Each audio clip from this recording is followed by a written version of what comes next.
That audio leak of what appeared to be a private conversation between you and Bishop David Oyedepo, in which you appeared to have described the elections as a religious war, and which has been seized upon by your critics as an example of you promoting a religious agenda. Did that conversation take place, or was it an outright artificial intelligence fabrication, or somewhere in between?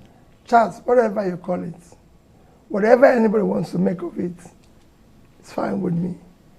All I can tell you is that, Charles, I'm not a religious or tribal bigot. But you did have the conversation. No. I just tell you, what they make about it is their business. I've shown you several examples this evening of things that was said about me that is false. For dual citizen, for detention, for treason, for this. So whatever they make it, let me tell you, I am not a religious bigot. Right. I'm not a tribal bigot. But did that conversation Go and take look in the history of this country and ask yourself, how many people have been opportune to serve privately and publicly and surrounded themselves around with Nigerians? I've said it before. I was governor of my state for 8 years. My ADC, which I mention every day, who is the closest person to me, is from Kano. They said, I demolished mosque in Onitsha. I made Muslims to carry ID card. My police commissioner was from Kano. He was a Muslim. My ADC is from Kano. He was a Muslim. And I'm asking his people to carry ID card, and I was demolishing where they go to worship. Now I went to celebrate Salah with the people in the mosque in Onitsha. Yeah, I saw the pictures. And they said it was me who rebuilt the mosque when it was destroyed under another governor. So I built the mosque, but I was being labeled as the man who demolished it. Where do you start?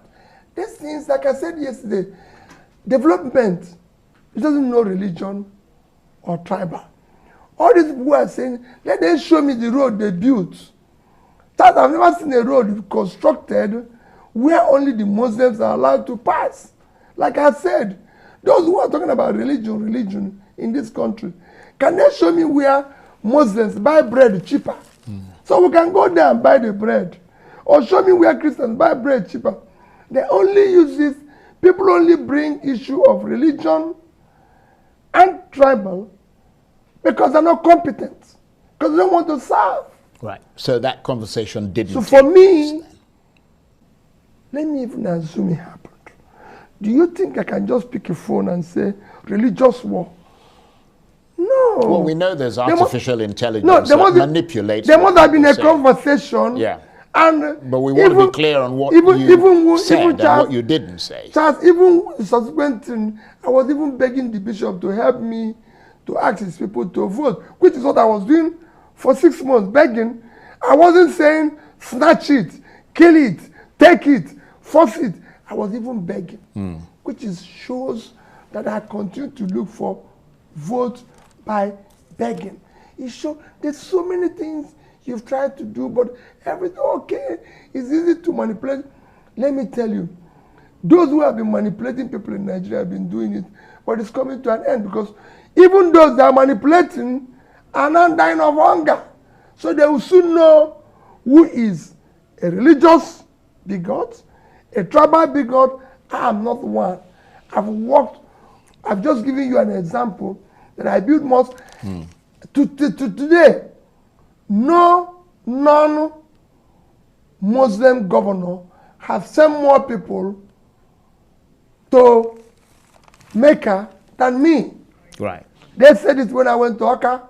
It was them who I was saying it. Well, I'm going to assume... When I do pilgrimage, right, I send people to Israel, I send people to Mecca. I'm going to because assume... I believe right, that this is the way to go. I'm going to assume that you did not say that the election is a religious war? Because you haven't answered that question, but if you choose not to answer it, I will assume, based on what you said, that I you can did never not say it's a religious war.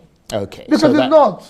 Right. So that clarifies if that. there's a conversation, even if, Charles, just like what's happened to me in London, even if I was stopped, you can call it I was stopped or even detained. But to go and say, oh, he committed a crime, he did this, and he was arrested as a result of it. There's conversations around the election where a conversation can come and I say, listen, this looks like if these people are trying to do this. But I did not campaign that is a religious war. What for? I'm surrounded by people.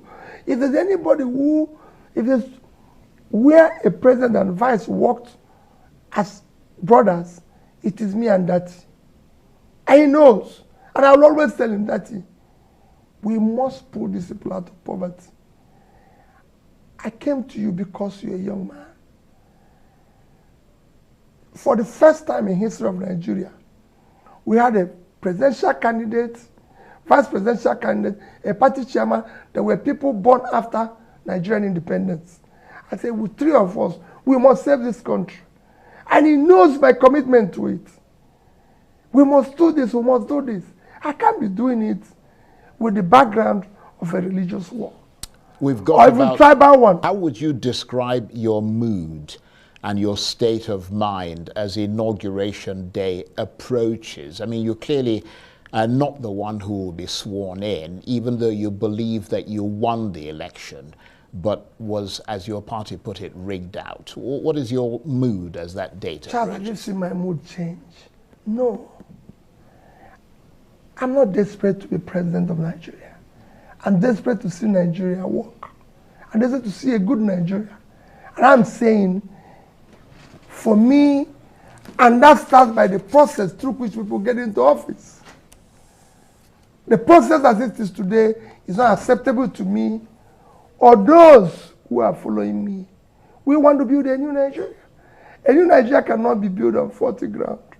It cannot be built with this rascality going on. It will only be built on what I call transparent process. If you want to be called His Excellency, you must come through an excellent way. I, Peter, go and check my background. Go and check who I am. I have never one day given anybody $1 to vote for me. I don't know who is a neck wreck in my state. Go and ask him. I never met him. We only spoke once on phone when I asked him to do something. Ask Mahmoud, who is the chairman, whether he's met with me. He was given a job to build a new Nigeria. Go and ask anybody. Charles has served as 8 years as governor. I did not admit one person in the state university. I told them, anybody who didn't pass, don't take him, whether it's coming from me or not. We must start doing things rightly in this country.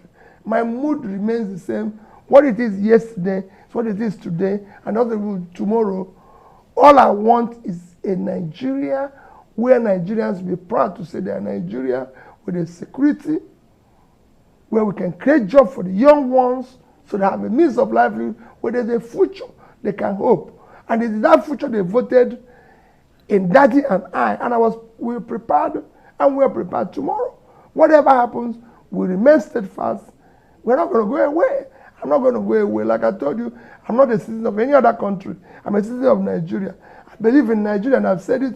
If there's war outside Nigeria, if there's war in Nigeria today, I'm outside, I'll come back here. Because I'm a citizen of here, and I believe in it.